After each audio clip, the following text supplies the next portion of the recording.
What's going on, everybody? Welcome back to another episode of Weekly Dose of Dano TV with the worldwide legendary martial artist Chuck Johnson in the building. You guys are going to want to type all of your questions for Chuck as soon as you can because we have a lot that we need to cover. And when I tell you that Chuck is going to be sharing his insights, his golden nuggets, and his philosophies on how to live our very best lives, you're not going to want to miss out on an opportunity to interview this legend. So, Chuck, what do you have to say? Or I guess I'm going to be doing the interviewing, right? To Yes, ask the questions. But Chuck, what do you have to say to everybody before we get started today?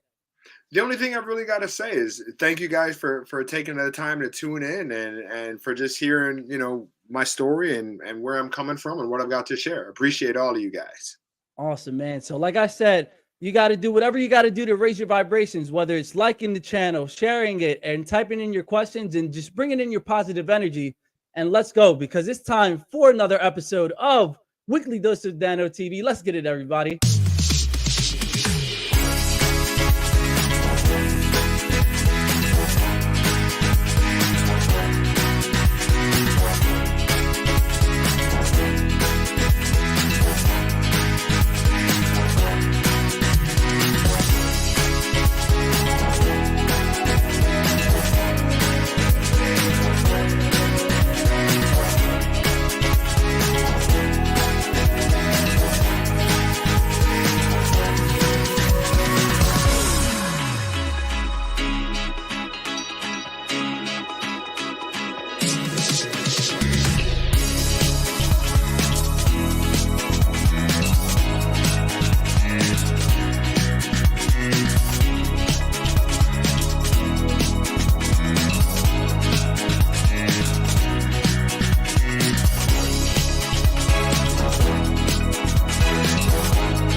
Hello, everybody. Like I said, this episode is going to be absolutely amazing because Chuck is not only a legendary worldwide martial artist, but he's also an action and stuntman. So, like I said, make sure you type all of your questions because this is going to be such a great opportunity for my positivity posse for you guys to get your questions and your voices heard as well. As you already know, same thing as we do every week. But like I said, we have so many great things that we need to cover, and we're going to bring Chuck on in a second. So just hold on to your horses just for a few minutes, and we're going to bring them right on. But I wanted to take a moment to talk to you guys about things that might not happen the way that we might prefer them to. So one of the things that's been happening in my life, as you guys already know, is that I'm involved in a basketball league. And man, this season has just been such a learning experience, if I can put it nicely that way. And, I would prefer for us to win more games. But, sometimes it's always not about winning. When you go out there, you need to, work on your skills or maybe a mindset or maybe run different plays and just really enjoy, or maybe even just enjoying the game, just to be out there and just to say, hey, well, I'm grateful that I'm out here and I have the physical abilities and the health abilities just to be out here. And like I said, I know it's kind of hard to do on an everyday basis, but I think in our lives we can kind of get a little bit down on ourselves or maybe thinking about, oh well, why didn't this work out and why didn't that work out? But like I said, it's always, life is really about perspective. And as you guys know, that's what we always talk about when we raise vibrations and we look at everything through a positive lens and through a positive scope. The things are going to manifest in that way as well. And as we know, I'm going to share with you guys this energy picture that I probably show at least once every other week. But here, we all know that when we're vibrating at enlightenment and peace and love and joy, then great things will start to manifest in our lives. But, let's say if we have shame for, in my situation, let's just say missing that 3-pointer or, having guilt or fear just to even go out there. All of that stuff is just going to attract negativity, and that's what we don't want in our lives. And every situation in our life does have a silver lining. It's just up to us to find it. And I don't really like the term silver lining because, I just don't feel like it's as great as of a term as like shifting our mindset or changing our paradigm to the positive sense and just really discovering what lessons that we need to learn during that time. And, maybe for me, another thing that I need to learn is to learn how to lose, because I always like to win. I think everybody does. But that just might be one of the things that I needed to work on as well while I'm going through this season. So it's been absolutely amazing, and the friendships and the people that I've just played with are absolutely amazing. But sometimes you just got to learn from both perspectives, from winning and from losing. And I think a lot of people can make the argument that you learn a lot more when things aren't going the way you would prefer them to. And as we all know, we also have to make that our intention too, to say everything that always happens to us is working out for our greatest good. And, it might be saving us from something. And whatever the case may be, or how severe it is, just know that everything is working out towards our greatest good and our greatest, our best lives, if you want to call it that. So thank you guys for being here tonight. Let's go through a couple of comments. Let's go. Let's go is right. Thank you, Lou, for dropping that.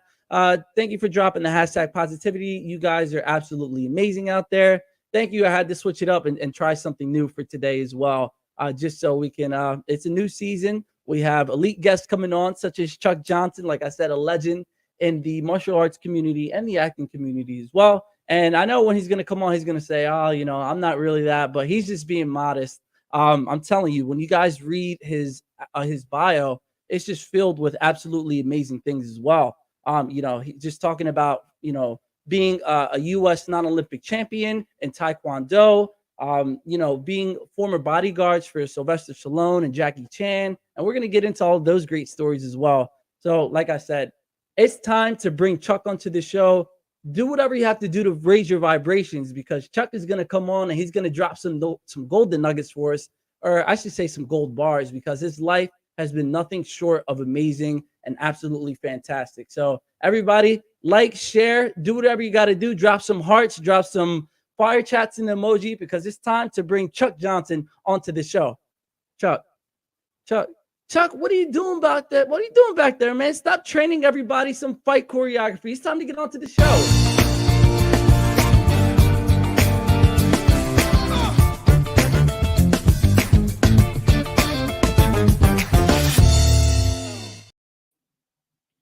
Chuck, how you feeling today, man? What's up, girl? I'm doing good. You're doing good. No complaints. Awesome, man. And I love that too. Thank you so much, before we even get started, for being here today on Weekly Dose of Dano TV, just to share your journey, because like I said, it really hasn't been short of anything amazing, from moving all the way across the entire world to, experience a different culture, just to fight through the things that you've had to fight through throughout your lifetime. This is going to be amazing. So thank you for being here for today. Well, thank you for having me too. Yeah, of course. You already know, like I said, whatever I can do to help spread the positivity and raise our vibrations, that's what we're going to do to make sure that we are living our best lives. So we have a lot to talk about. So let's just jump right into it. Yeah, man, for sure. Let's do it. So there are so many different ways and so many different paths that you probably had in your life, whether it's influences where, you could have gone into sports, you could have gone into teaching. I guess that's a variation of what you do. But there's so many different things that you could have gone in your life to choose for your route. Why did you specifically choose martial arts?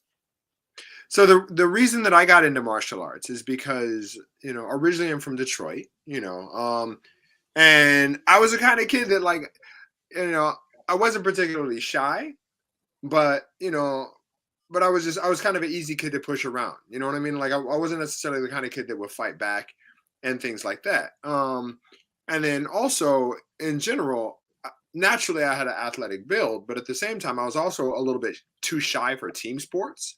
So, I mean, I don't know, team sports didn't really sit with me. Right. So, but when I was about 12 years old, I discovered Jackie Chan movies. Right. And then I was watching one of these things and I'm like, wait a minute. So somebody systemized fighting? There's like systems of fighting and there's more than one and you can learn all these different ways to fight. That's amazing. So then I just got super, super into it. It is back in like the VHS days, right? You know what I'm saying? So I'd like be pressing rewind on the button and sitting back and be like, like trying to copy everything that I was seeing on the screen. And I spent maybe like 3 years copying Jackie Chan movies off of VHS tapes. When I got into high school, at that point, by the time I was in high school, we'd actually moved out of Detroit. I was living in a suburb called Okemos. And my best friend was a Korean dude. And he was going to start Taekwondo because, Korea's from Taekwondo. It's like Korean national pride and whatnot. And he was going to bring one of my other friends to do it. And I was like, well, if y'all going to do it, I want to do it. Come on, let me try it too. So then I decided to go with him. And then 6 months later, I was the only one who was still doing it. Wow. After right? 6 months, you would think that they would have stuck with it a little bit Yeah, longer, right? right. You would think, right? Like the guy he was bringing, he just did once, and he's like, man, it's not for me. And then my buddy, he was naturally super good, but it just kind of wasn't his thing, right? Which is another one of those like life lessons, because they say that like talent is really nothing special because people waste it every day, and he was extremely talented at that, but it just wasn't really his thing. It didn't matter to him that much.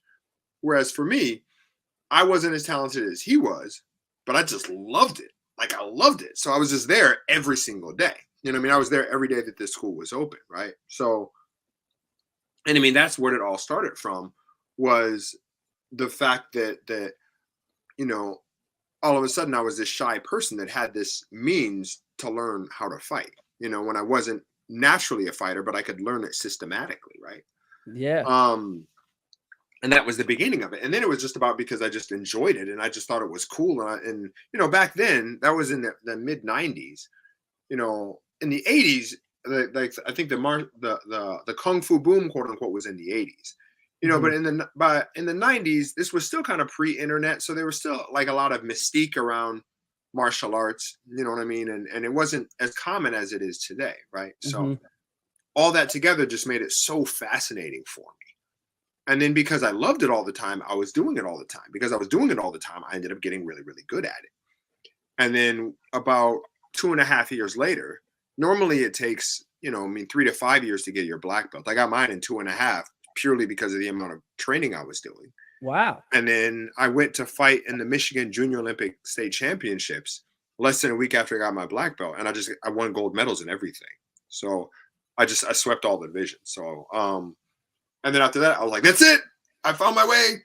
I'm going to the Olympics. You know what I mean? And I was like super excited. So I just decided that I was going to go to Korea. I was going to train. I was going to get super, super, super good, come back, go to the Olympics. And that was what got me started. Was that drive, right? And I think that's a perfect way to kind of talk about levels to everything, because there's always different kinds of levels. And just because you may be the best at one thing in one area, I think kind of kids in sports come across this issue where, in high school, they're the best of the best. And when they go to college, they're not really sure how to adapt. And then in college, let's just say football, they're the low guy on the totem pole. And then, they got to work their way up. And then even then there's another level with the NFL. And, even then they might not be considered the best. So can you talk about that skill gap and what you encountered, like, fighting everybody in the US versus fighting overseas when you went to go win that US title? Yes. Okay. So basically, back at that time, nowadays there's world and international champions from just all over the world. They're just from all over the world, But at that time, there was like 90% of everybody that was good was in Korea, right? Like if you wanted to be good, you just go to Korea to train. And, basically a U.S. national champion at that time was, I would say like elite fighters in the States were training with Korean high school teams. You know what I'm saying? Like that's the difference. Kind of like how, if you look at like, for example, like an American football team in Japan, pro football teams in Japan are about as good as American high school football teams. Yeah. Right. It's that same kind of dynamic. Right. So, I went to Korea, and needless to say, I just got my tail whooped like a lot. Like I got beat up a lot. Right. And it was hard, man, because, at that time when I went there, there was like, who the hell is this guy? And why is he slowing us down? Because I couldn't keep up. Right. But if you just keep showing up day after day after day, then eventually they're like, all right, well, he's serious. And then eventually you start winning stuff. You know what I mean? And you start getting your kicks in and everything else. And then after a while, people start to respect you, even if you're still not as good as they are. Right.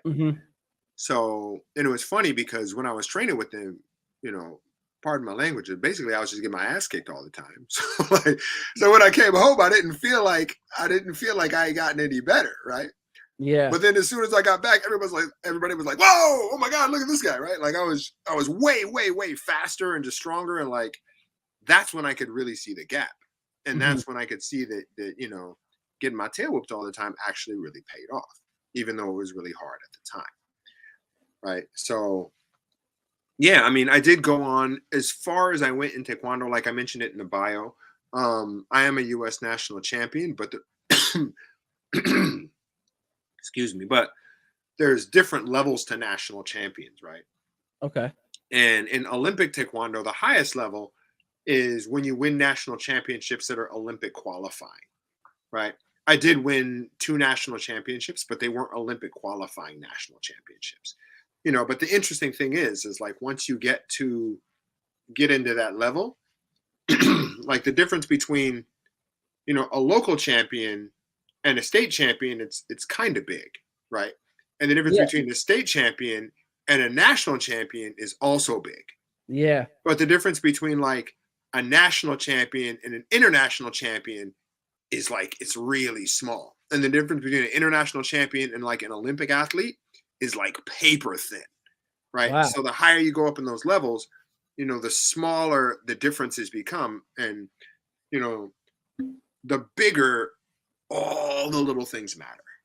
Right. Yeah, and it just perfectly ties into what we were talking about, earlier about always, even though you were getting your butt kicked, and as you were saying, and you didn't feel like you were getting better, just that you showing up every day is probably the hardest thing that maybe you had to encounter. And I think a lot of us feel that way. Maybe it's going to a job that we don't really want to go to, or maybe it's going to the gym even though we don't feel our best. I think the majority of the battle is showing up to everything, because I know when we are thinking about things that might not want to influence us to go to the places that we want to go, if we just shut our minds off for a second to say, hey, well, I'm going to go no matter what and nothing's going to stop me, that's when you really start to see that improvement in everything that you're going to do. Whether it's lifting more weight or getting better at martial arts, or learning more in school, whatever it is, half the battle is showing up. So thank you for sharing that. And we're going to talk a little bit about you going to Tokyo, because when I hear that, I'm like, heck no, I would never want to go there. Like, you start to,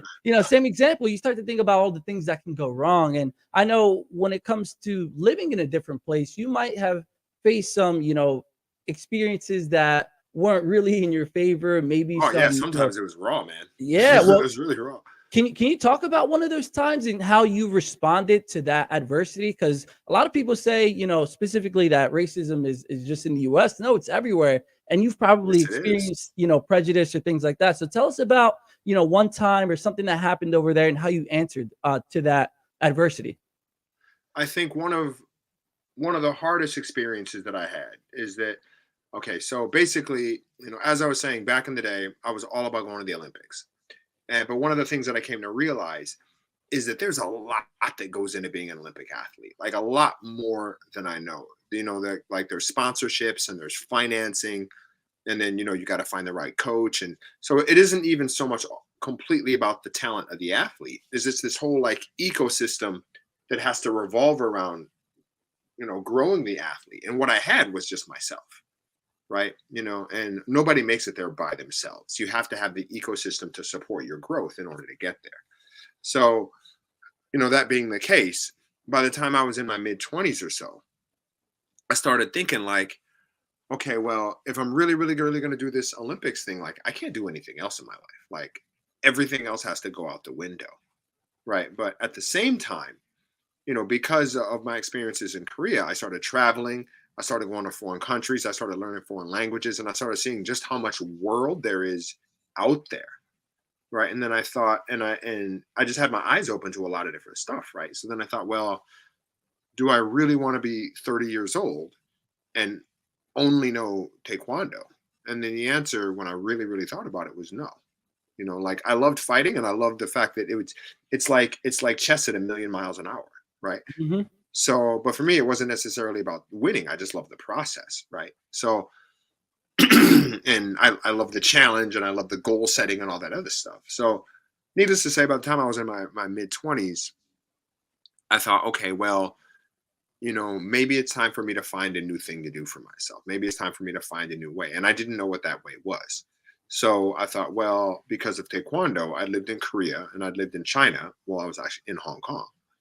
So then I thought, well, my older brother thinks Japan is cool. So maybe what I could do is I could just go to Japan and just teach English for a year pay off some of this debt that I built up trying to do everything by myself, and then just kind of, I don't know, go to grad school after that at UC Berkeley, because UC Berkeley has the best collegiate taekwondo program in the country. So I could just keep going with taekwondo. So anyway, I went to Japan, and I was just kind of looking for a new wave with things, but and I found a lot of very different, interesting things to do. But anyway, getting to the story of some of the hardships. One of the things that I faced is one of those times where I was just in a real bad situation. I was very, very broke.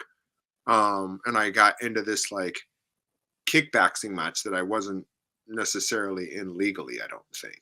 Right. And needless to say that the organization that got me into it was super shady, like super, super shady, and then like I didn't really speak Japanese. I didn't have a clear understanding what the rules were. I was bigger than my opponent. So they're like, all right, well, you need to lose like 25 pounds in 3 weeks. And I'm like, how am I going to lose 25 pounds in 3 weeks? And they're like, well, if you want to fight and you want to get paid, like that's what you got to do. Wow. So I spent 3 weeks. I had a friend who was a political activist, and he's like, I can show you how to do political fasts. So then I just did like a 3-week fast leading up to the fight instead of training. Right. So I lost the weight. I lost almost all of the weight. I was at like, I don't know, I was 1 or 2 pounds off, and they're like, well, you didn't make it, so we need to put you in heavier gloves, which is a thing. I mean, that's a thing in kickboxing, but I was still like, 20 pounds under my weight. Right. Like, yeah, in training, because I was so like skinny and everything else. But needless to say, I went in there, didn't really know how to kickbox either, because I was used to taekwondo fighting rules. Had my legs taken out in the first 20 seconds of the fight. Injured my hand training because I didn't know how to properly wrap my glove. So I didn't have my right hand either. So I was, fighting in a foreign country in a match that probably wasn't necessarily legal as a taekwondo player who couldn't use his legs and who only had his left hand. And that's the situation I was fighting in. And then I still managed to fight to a sudden death. And then they gave it to the other guy at the end. But and it was just a heartbreaking loss. Like I was, as soon as the match was over, I just went into the bathroom and just vomited my guts out, and then just sat there and just cried, bro, for a really long time. And then on top of that, the agency that brought me in, they said I didn't do a good job and they didn't pay me. So I didn't. Oh. So I never even got paid. It was just a month of absolute hell where I got, I had my legs taken out and I couldn't walk right for a while, and I had my right hand injured, and I never got paid for any of it. Wow. And, this is the thing that we're talking about. Like the things that happen in our lives at that time, I bet you were thinking, what the heck am I going to do now? Or how am I going to pay off this debt and everything like that? But you just know that when you have that spirit of just always going forward and knowing that, no matter what's going to happen, you're going to be all right. Even though if you don't think that at the time, or you can't, let me not say think that, but even if you can't see it at that time, it's all going to work out for you. And look at where you're at now. So we're just gonna, all these over 100 movies and commercials and video games. Now you are a worldwide, like I said, I don't know, I'm gonna call you a worldwide legend. So I don't care what anybody else says, but we're going to take our first commercial break, and we're going to come back to talk about kind of the mindset and maybe, energy that goes into everything as well. So remember, everybody, to like, share, and raise your vibrations, because Chuck is giving us these gold bars so we can go and take them into our own lives and just make sure that we're doing everything that we can to live our best lives. So we'll be right back after a word from our sponsors.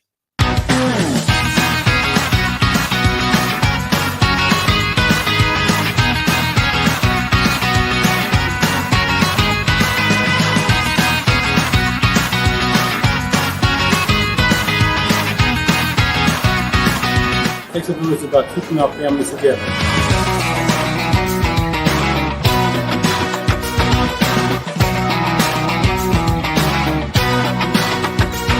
God bless this organization.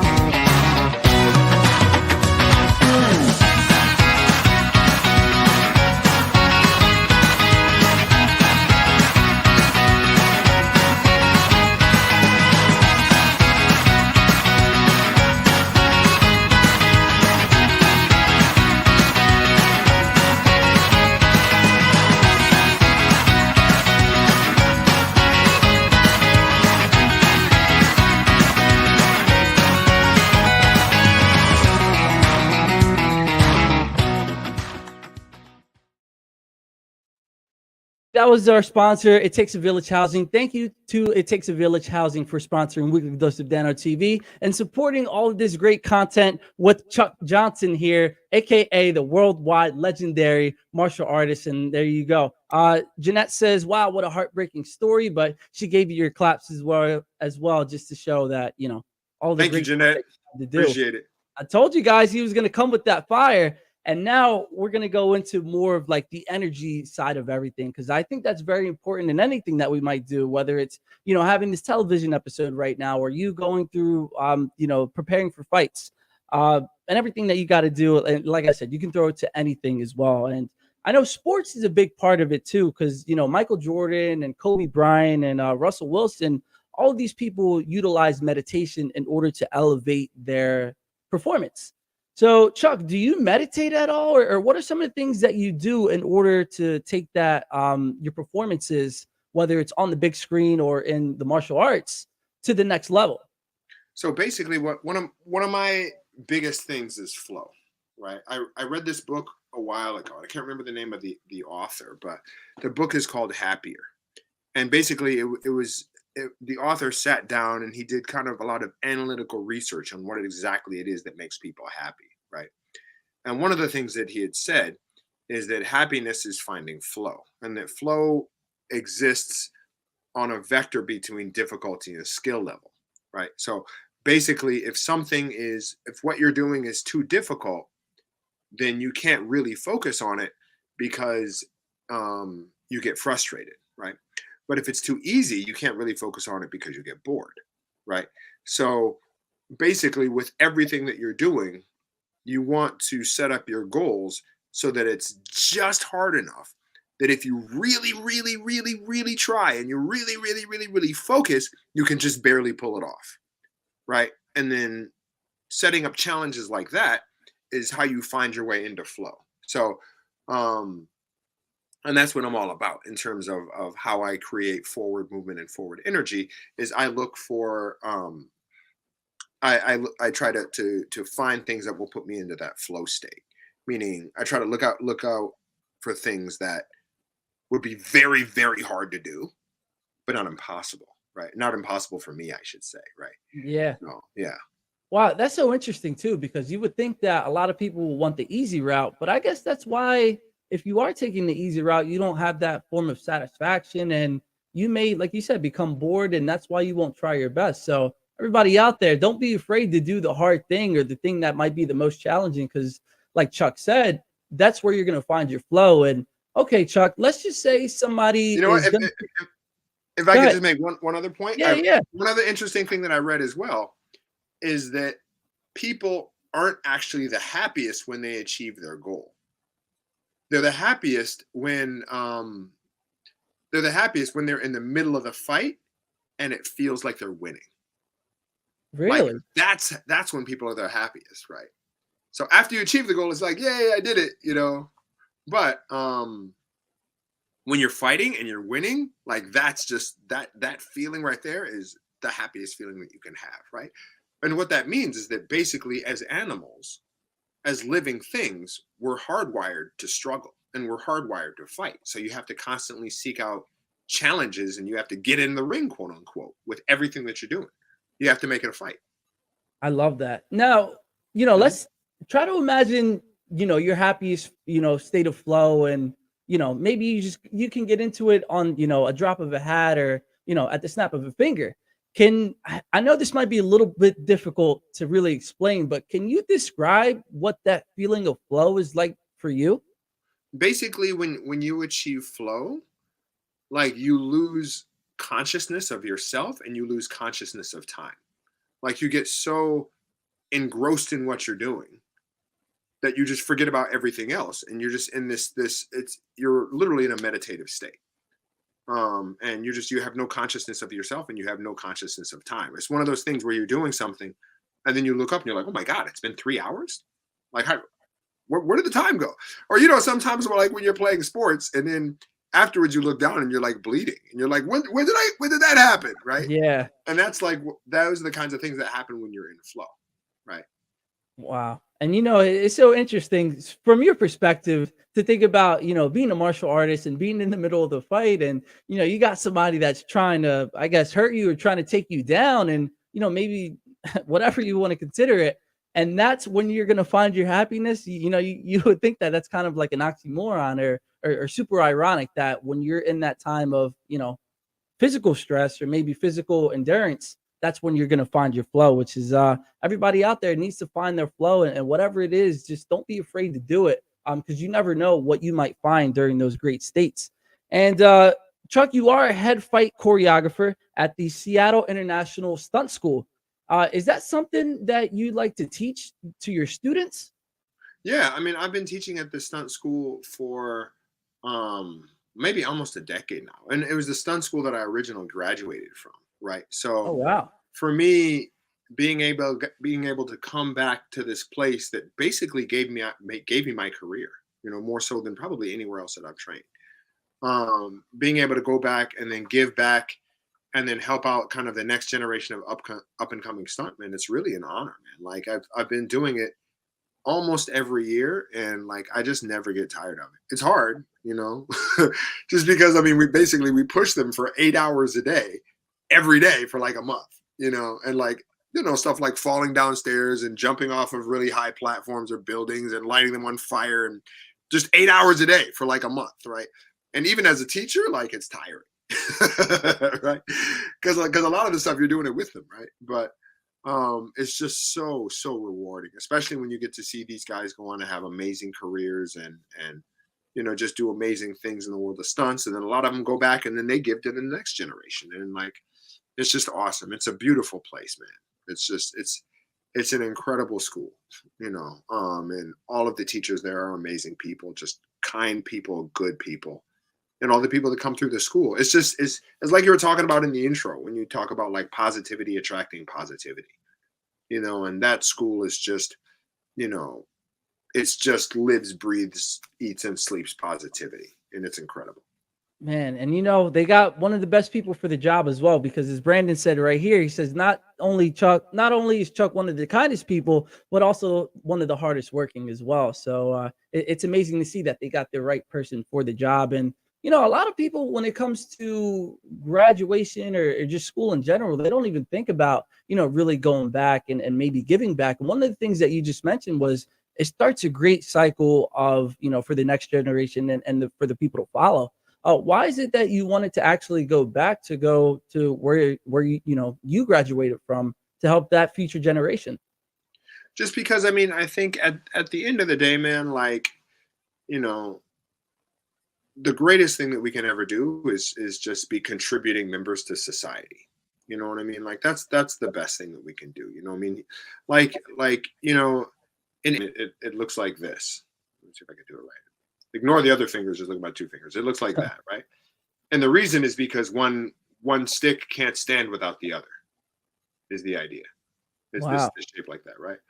So basically, as creatures, as animals, we're social animals, right? So taking care of society is just kind of what we're hardwired to do, like at the very, very core.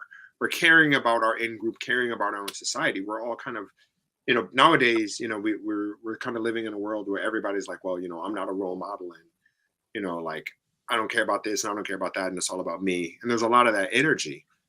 But at the very, very core of what we are as creatures, we're kind of hardwired to care about everybody, right? And when you do those things to take care of the people around you, it just helps you to sleep better. You know what I mean? So, and it helps you to feel good about who you are as a person. And like it's one of those things where like a lot of people, they can't necessarily find happiness. But I mean, if you really want to be happy, then go out and do something nice for somebody else and see how that makes you feel. You know what I mean? Like when you make somebody else's day, even just something like when you give your waitress just a little bit of an extra tip, right? Or you just tell somebody like, you see somebody and you're like, I really like your sweater, man. It's a nice looking sweater. Like little things like that just give people just that little bit of positivity that they don't expect, that just reverberates throughout their whole day. And then it just comes back to you. I feel, I mean, maybe I'm just, a romanticist who believes in karma. Oh, no way. I agree with you. I mean, I think when you do positive for other people, that positivity just comes right back around to you, 100%. And if you don't believe what Chuck is saying, you just think about, have a flashback to a time where somebody made you feel great. And then, then there's your answer right there, because a lot of people might think, well, I don't have the money to donate to something, or it's not always about money. It's about just the actions. Like you said, Chuck, I remember I did this challenge for a week. I had to give 3 people a day a compliment, and it could have been, morning, day, or night, or whatever it was. But just the fact that you're helping out those people, whether it's just saying, hey, well, you got really nice nails, or I'm going to hold the door open for you. And it doesn't matter how big or small it is. The smallest things might have the greatest impact. And I believe there's I don't know if it's a Chinese proverb, something. There was a quote from somewhere, I believe, in the Western world, and it goes, in the Eastern world, and it goes, small gift, big smile. And it really just goes to show that the smallest things that you might do might put the biggest smiles on everybody else's faces. But right now, we got to take another quick commercial break to hear another word from our sponsors. And Chuck, we're going to really get into kind of the martial arts world, and we're going to go a little bit in depth on that. So everybody, like I said, like, share, do whatever you have to do to raise your vibrations, because this has been such a great episode of Weekly Dose of Dano TV, and we want to keep the good vibes going. So let's get it. We'll be right back after a word from our commercial. Did you know you can apply to over 50 historically black colleges and universities at the same time for only $20? You can with the Common Black College application. Hello, my name is Robert Mason. I'm the founder of the CBCA. Students around the world have completed the application and received multiple acceptance letters, financial aid packages, and scholarship offers. So visit our website at commonblackcollegeapp.com to apply now. And don't forget to pick up the book, Get Educated, the man behind the Common Black College application. Thank you, and yeah. You can navigate the legal and emotional journey of divorce and exit a marriage the way you entered it, with mindfulness, love, and respect. Solace Divorce Mediation is a full-service law practice helping couples focus on the health and well-being of children and their forever co-parenting family. Our streamlined divorce journey offers flat fees with an estimated completion time frame of 2 to 4 months. If you or a friend need us, visit solacedivorce.com.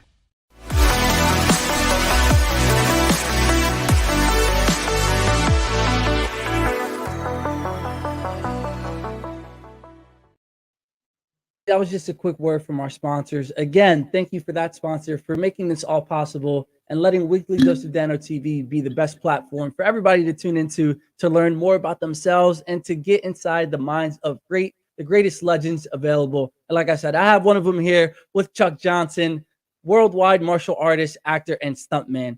So when it comes to there's so many different fighting styles out there in the world. Like you said, there's Taekwondo, there's Hapkido, there's Aikido, there's Brazilian Jiu-Jitsu. Do you happen to have a favorite one that, if you had to pick one, which I know it's pretty hard, but do you have a favorite one that you learned? Yeah, Taekwondo, because I've been doing it for 30 years. So, but I mean, I think at the end of the day, like, it's just, this is what I always tell people when they ask about martial arts, right? Because every martial arts system out there, it's made by people, and people are, by nature flawed. We're all just flawed, right? So what that means is every martial arts system out there is also flawed, right? So, for example, Taekwondo is absolutely fantastic if you're on your feet, and if you have room to move. It's not so good in a really kind of crowded bar scenario, or if you end up getting taken down and you're on the ground, right? In contrast, jiu-jitsu is great, in a situation where you can get a hold of the guy and you get him on the ground. It's not so good if they've got a weapon, for example, if they got a knife, or if they're willing to bite you, or if there's more than one person. You used to get to grappling with somebody and they got a friend, they're just going to kick you in the head. You know what I mean? So, Muay Thai is also an amazing system of fighting, but the problem with Muay Thai is that it's also extremely hard on your body. So with those guys, the guys that really, really master that system, their fight careers are also extremely short. You're talking maybe 4 or 5 years. Same with MMA. So, yes, they dominate everybody at the time, but then 5 years later, they're broken. And you have to look at the consequences of head trauma over your lifetime, right? So no matter what system you do, you're going to be dealing with flaws. So, what matters the most is that you just find something that you like and that you enjoy, because if you enjoy it, you're going to get good at it and you're going to stick with it and you're going to get really, really into it. Right. And then you're going to master it. And once you've mastered it, then you'll have something that you can actually use. So, I mean, that's kind of, I think, what it comes down to more than anything. And then the other thing after that is that you have to find a school that you really vibe with, right? Like, so even if you really like you really like the system, if the school is a toxic environment or the teacher's bad, or, there's just a lot of dudes that just want to beat everybody up or whatever, then you're not going to enjoy the training no matter how much you like the system. Right. So it's kind of a balance of those two things. You may find a martial arts system that, it may not be exactly what you wanted, but, the vibe at the school is so good and the people are there are so awesome that's what's going to keep you going. As said, is the sense of community. But just whatever it is that keeps you training long enough to get good at it is what matters the most. 100%. And thank you for sharing that too. I think we can kind of equate that to when you're at a job that you don't want to work at. I used to work in the restaurant industry, and the job, obviously being a server, wasn't all that great. But when you have the people and, that are there for you and the managers that you're just cool and you're vibing with, like you said, you'll have that extra motivation to just keep going and going. And we actually have a question here, one of the comments from Mr. Muhammad. And he asks, what about Kobudo? Do you know anything about that? Yeah, I've got a master's rank in Kobudo too, actually. So, oh, wow. So I love Kobudo. I think Kobudo is great.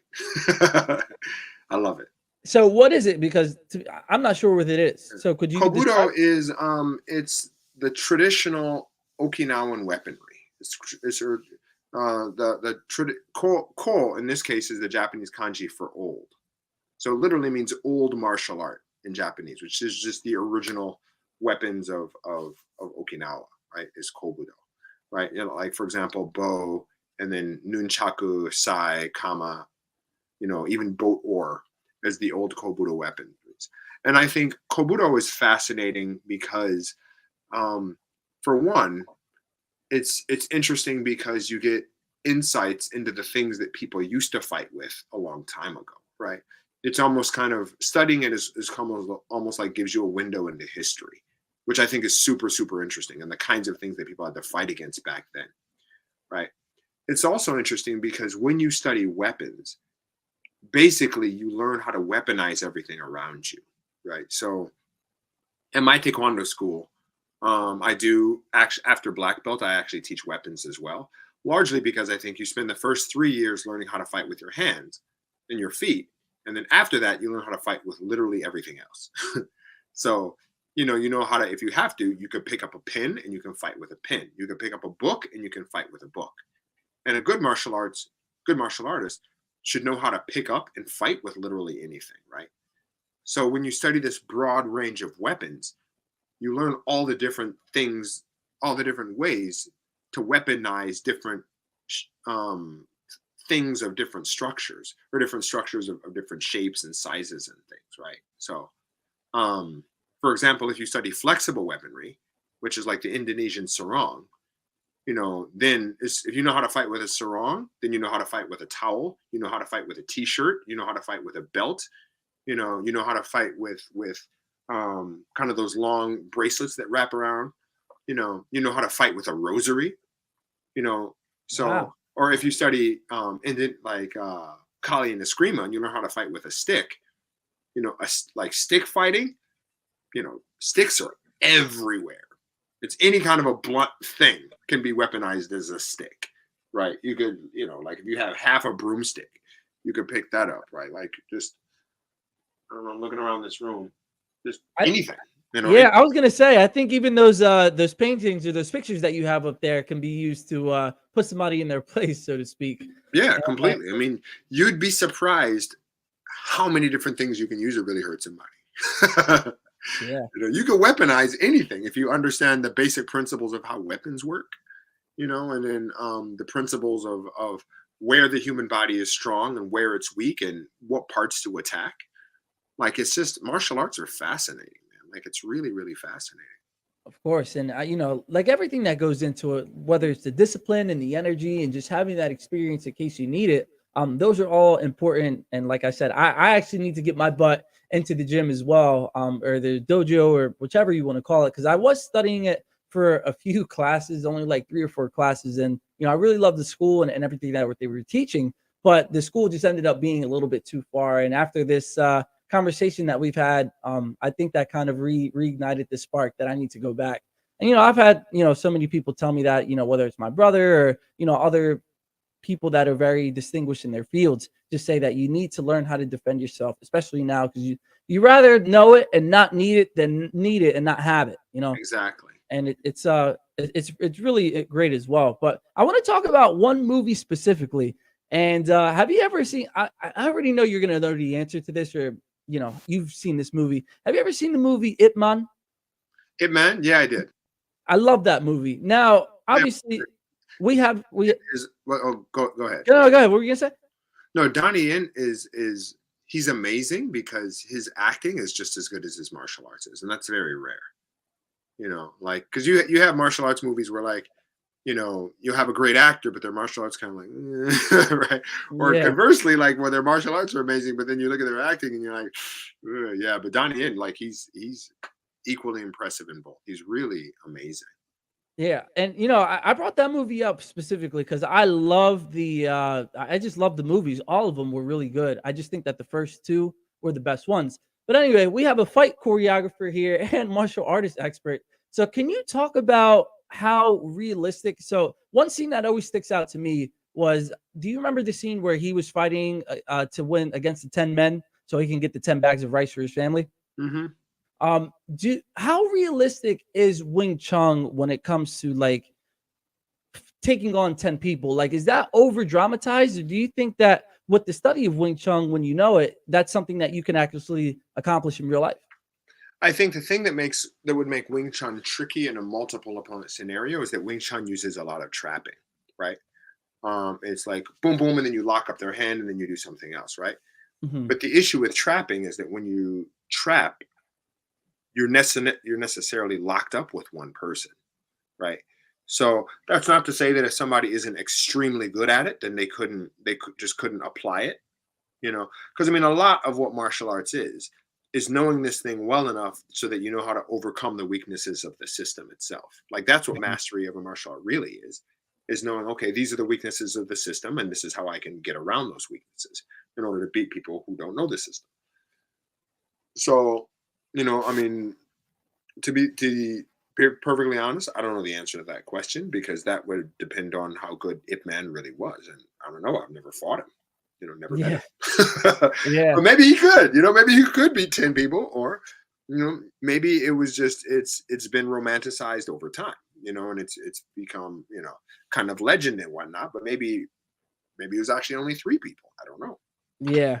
And I mean, generally, multiple opponent scenarios are, if you engage more than 3 people, at a time, that's usually not something that you're going to walk away from. What I mean? Just because, like, it's just, I mean, I think a good martial artist, especially a good boxer, or somebody who's a real strong kicker, could take out, 2 or 3 people. But the key is that you have to hit them with the first thing you hit them with has to break them, so that person doesn't come back. Yeah. So, and then you can take out multiple opponents, right? But dealing with like 10 guys at a time, unless they're just all not trained at all, right? Then, if you're extremely well trained and they have no training whatsoever, and they're not used to getting punched in the face, they're not used to the specific kinds of pain that come from being struck, then yeah, it's possible. You could just take one out, but you'd have to be taking them out. It couldn't be a thing where you're just like, they you keep engage coming with this back. guy a little while and you engage with that guy. Because they'd all just be like, on you at once, right? So it's movie magic. Thank you for crushing my dreams and telling me, it's fake, so don't believe that. No, I'm just kidding. But, yeah, not necessarily though, because like I've said, it depends on the scenario, and if he was as good as legend says it was, I'm not going to say that he couldn't do it. Yeah. And so we're just going to take one more quick commercial break to hear a word from our sponsors, and we're going to get into the quiet flame and what that is. So stick around, everybody. Drop your comments for Chuck and your questions, just so we understand that we are in the presence of a greatness right now, of a legend, and you can have your opportunity to have your questions heard by the legendary Chuck Johnson. So we're going to take one more quick commercial break, and we'll be right back after a word from our third sponsor.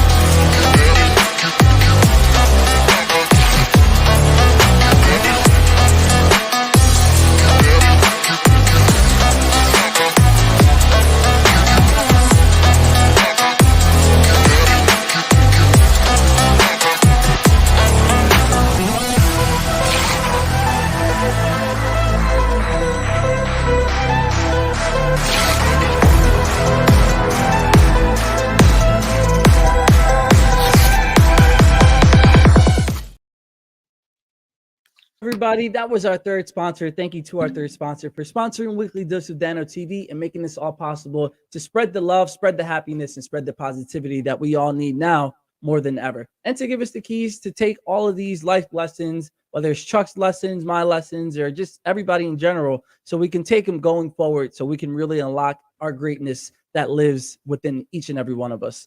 So Chuck, right here, you have Quiet Flames Productions. And you actually have the shirt on right now that says Quiet Flames. Yes, I do. There it is.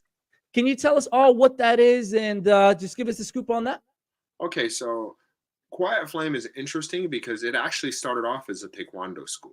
Because basically, after I got to Tokyo, I was doing a lot of weight training and I was working as a bodyguard and all this, but, I wasn't doing anything with Taekwondo. And I thought, you know what, like I've dedicated at that point, about, probably 15 years of my life to this thing.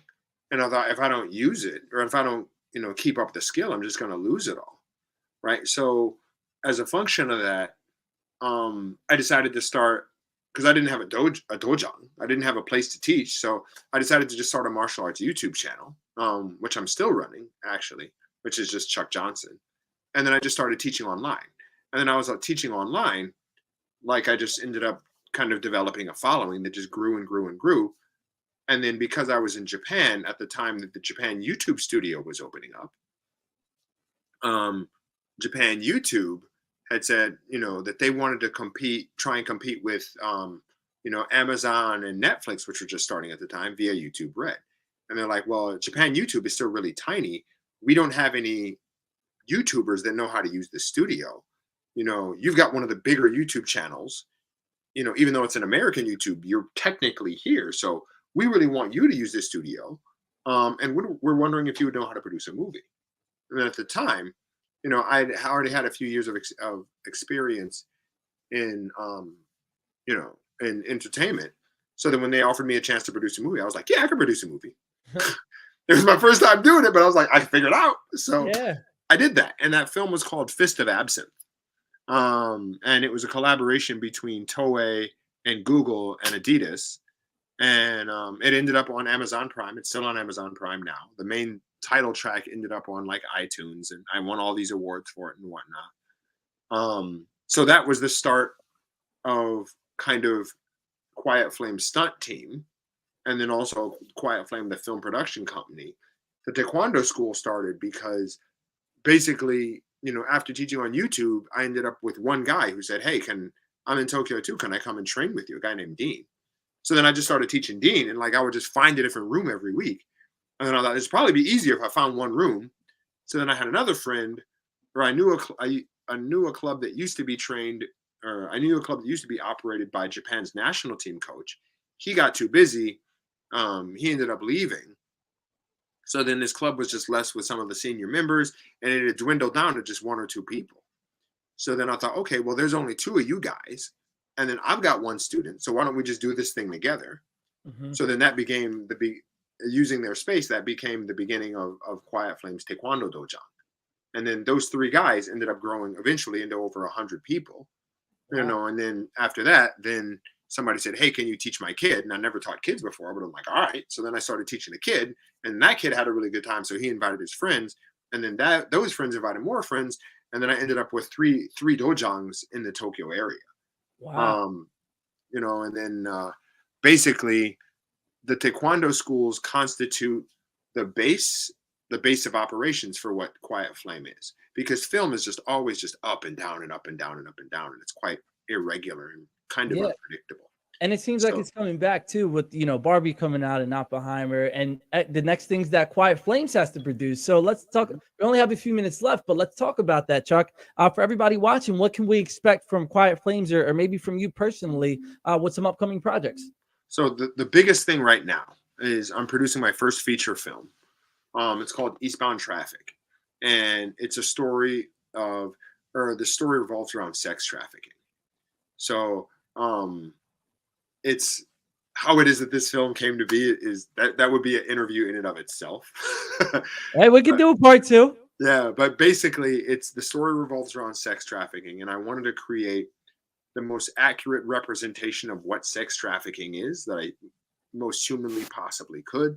So I hooked up with a anti-sex trafficking organization called the International Justice Mission, and then I had them come on as consultants to the script, so that they would look over the script, they would tell me what was accurate, what was inaccurate. I also brought in people who had actually worked in Japan's sex industry to actually be a part of the film and be a part of the project.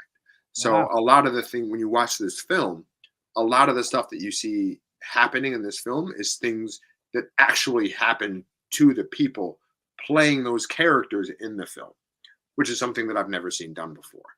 Yeah. So that's what I'm doing with this film. But at my overall goal of what I would really like to do is I want to use action cinema as a way to address what I believe to be relevant social issues, right? Because I think that documentaries are amazing. Documentaries are great, but they're also kind of preaching to the choir, because you have to be interested in the topic already to want to watch it.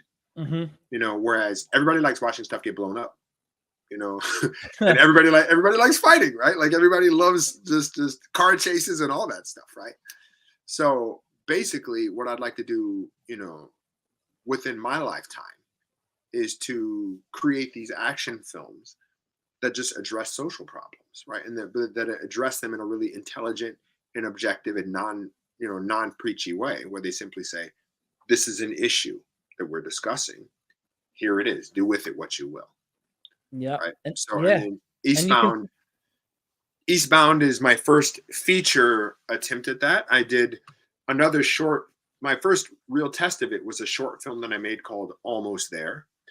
If you do a YouTube search for Almost There martial arts short film, then you can watch it. And basically what that was a visual representation of the journey of refugees and immigrants as told completely through fight choreography.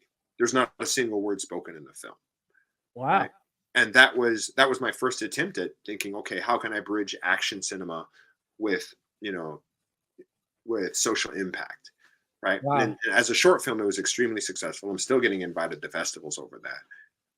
But this Eastbound Traffic will be my first time doing it in the form of a feature film. Wow. And when this one goes, then after that, then it's just going to be, every film's just going to deal with a different topic. Absolutely amazing. So where can people go to watch those former films that you just mentioned? You can watch, pretty much everything I've got, you could see on either my Instagram or on my my YouTube, which is just Quiet Flame Productions, or just Chuck Johnson. Mm-hmm. Almost There is up there. A lot of the fight choreography that I make is up there. So, just search YouTube, Quiet Flame or Chuck Johnson. And there you go, everybody. Everything that I do. There you go. If you're interested, please go check out Chuck Johnson's work, because I'm telling you, if it's half as good as your skills in the martial arts field, in the acting field, and in the motion capture film, you already know that it's going to be absolutely amazing, absolutely fire. So everybody, that's all the time that we have for Weekly Dose of Dano TV. Chuck, let me tell you this before you get off. If you could stay for a few minutes after, I would appreciate that as well. But thank you so much for coming on here, sharing your journey and your story with everybody, sharing our golden nuggets and your gold bars to help us take this and go forward, and we can actually implement it in our lives. To my positivity posse, thank you so much, guys, for coming here and watching and sharing your comments and your questions. Remember, next week I have Matt Jaskell, who is a professional NASCAR driver. Yes, for the NASCAR brand. And whatever questions you want to ask him, please come back and listen to his story just to hear about the extreme sports side of everything. And it's going to be an absolutely amazing show. So everybody, Chuck, my positivity posse, thank you guys so much for being here for another episode of Weekly Dose of Dano TV. And I will see you next week at 9 o'clock p.m. Eastern Standard Time and 6 o'clock p.m. Pacific Standard Time for another episode of Weekly Dose of Dano TV. Love you guys. Be safe. Thank you again, Chuck. And I'll see you guys next week. Peace. My pleasure.